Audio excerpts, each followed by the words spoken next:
સ્ત્રીએ કેટલું જીવનમાં દુઃખ વેઠ્યું એ જોવું હોય ને તો શમશાનમાં છેલ્લે પગની એડીઓ જોઈ લેજો. બળતા વાર લાગશે. અને એક સ્ત્રી માટે છોકરા કરવા હેલાશે, પણ છોકરા થઈ ગયા પછી પત્નીને અફસોસ થાય છે કે મેં આને બાપ બનવા માટે મારું પેટ કપાવી નાખ્યું, પણ એણે જ મારી કિંમત ના કરી. અને એટલે સ્ત્રી સાસરિયામાં ભાંગી પડે છે. સ્ત્રીની એક સારી આદત એ છે કે પતિ હારે ઝઘડો કરશે, જીદ કરશે, પણ બહારના કોઈ વ્યક્તિને પતિનું અપમાન નહીં કરવા દે. પછી પોતે ભલે એના જ ઘરમાં અપમાનના ઘૂંટડા ભરતી રહે. અને એક પુરુષના ચરિત્ર પર લાગેલા ડાઘ એની કમાણી પર ધોવાઈ જાય છે, અને સ્ત્રીના ચરિત્ર પર લાગેલા ડાઘ એના મરણ પછી પણ જીવતા રહે છે. સાહેબ, જો કોઈ સ્ત્રી તમારી ગાળો કે માર સહન કરે તો એનો મતલબ એ નથી કે એ તમારાથી ડરે છે. બસ એના બાપની આબરૂ ના જાય એટલે તમારા ધતિંગ સહન કરે છે. અને કેવો નિયમ છે દુનિયાનો, જો વાંક પોતાની દીકરીનો હોય તો વાતું કાનમાં થાય, અને જો વાંક વહુનો હોય તો આખા ગામમાં થાય. અને આમ પણ ગામમાં થોડા ઘણા સીસીટીવીના પેટના તો હોય જ છે, જે આખા ગામનું ધ્યાન રાખીને બેઠા હોય. અરે સંસ્કાર તો દીકરાને આપવા પડે, નહીંતર ભોગવવું કોઈની દીકરીને પડે.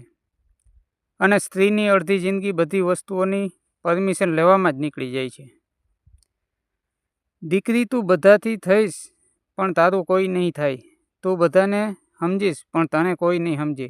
તું સાસરિયામાં બધાનો સાથ આપીશ પણ તારો સાથ કોઈ નહીં આપે. તું બધાને જીવીશ પણ તારા માટે કોઈ નહીં જીવે, કારણ કે તું એક સ્ત્રી છે અને આ સંસાર બહુ સ્વાર્થી છે. પતિ પત્નીનો સંબંધ એટલો યાદદર્શક હોવો જોઈએ કે સાચું કહેવાની જરૂર ના પડે, અને વિશ્વાસ એટલો કે ખોટું બોલવાની પણ જરૂર ના પડે. અને જ્યારે ઘરમાં વહુ લાવો ને તો એને એ ઘરમાં ઢળવાનો સમય આપો. એક 20-22 વર્ષની દીકરી પાસે 40-50 વર્ષની સ્ત્રીવાળી સમજદારીનો અપેક્ષા ના રાખો. અને વાત જ્યારે હદ બહાર જાય ને ત્યારે એક સ્ત્રી બોલવા માટે મજબૂર થઈ જાય છે. દીકરીઓ સંસ્કાર પિયરમાંથી લાવે છે અને જવાબ દેવાનું સાસરિયામાં આવીને શીખે છે. પછી કહે છે અમારી વહુ સામો જવાબ આપે છે. અરે એ તો તમે જ જેવું વાવો એવું જ ઉગવાનું સાહેબ. બાપની પાઘડી, બાપની મૂછ અને ઘરના સંસ્કાર સાથે જીવી જાણે એનું નામ દીકરી. આપણે દીકરીને વહાલનો દરિયો કહી છીએ, પણ જો ક્યારેક સાસરિયાના સમુદ્રમાં એવી અટવાઈ જાય કે એમાંથી એ ક્યારેય પાર નથી નીકળી શકતી. અરે બેન, જ્યારે થાકી જાય ને કોઈના ઘરની વહુ બનીને, તેથી તમારા ઘરની ફરીથી દીકરી બનીને જીવજો, પણ જીવજો જરૂર, કારણ કે તમારા મરવાથી મનના મેલાને કાંઈ ફેર નહીં પડે. અરે સાહેબ, જ્યાં પાકા લખાણ પણ માન્ય નથી રહેતા ત્યાં આજે પણ એક દીકરી કંકુના થાપા કરીને બધુંય જાતું કરે છે. તમે વિચાર તો કરજો શું તાકાત હશે એ દીકરીમાં. અરે વાલા, જે સ્ત્રી તમારા ઘરના 12 મહિનાના દાણા નથી બગડવા દેતી, એ સ્ત્રી તમારી જિંદગી શું બગાડવાની હતી?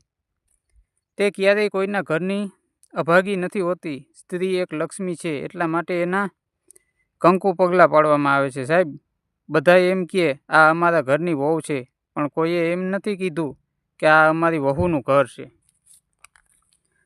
અને સાહેબ, એક સ્ત્રીની આંખમાં આંસુડા જોઈને પણ જો કોઈ પુરુષ પોતાની જાતને ના બદલે તો સમજી લેવું કે એને બસ જીતતા જ આવડે છે, નિભાવતા નહીં.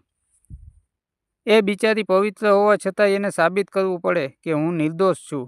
ત્યારે કેટલી પીડા થતી હશે એ પારેવડાને સાહેબ. અરે જેમ દીકરીના દુખતા તમને દેખાય ને એમ જ વહુના દુઃખને પણ સમજી જાણો તો પરિવાર તૂટતા બચી જાય અને તમારો બેડો પાર થઈ જાય. એક દીકરીને દુઃખ તો ત્યારે થાય છે જ્યારે પિતાના પગના તળિયા ઘસાઈ જાય છે, છતાંય એની ઢીંગલીને સાસરીએ સુખ નથી મળતું. ત્યારે કેવું આભ તૂટતું હશે એ ગરીબ બાપ પર યાર. અને લોકો કહે છે કે કફન ખાલી સફેદ રંગના હોય છે. અરે સાહેબ, લાલ પાનેતરમાં પણ જીવતી લાશો જોઈ છે. અરે સાહેબ, સ્ત્રી જો સહન કરવાનું છોડી દે ને તો આ દુનિયામાં 90% પરિવાર બરબાદ થઈ જાય. આ કળિયુગમાં ખુદને સહન એક નારી જ કરી શકે, નરાધમો નહીં.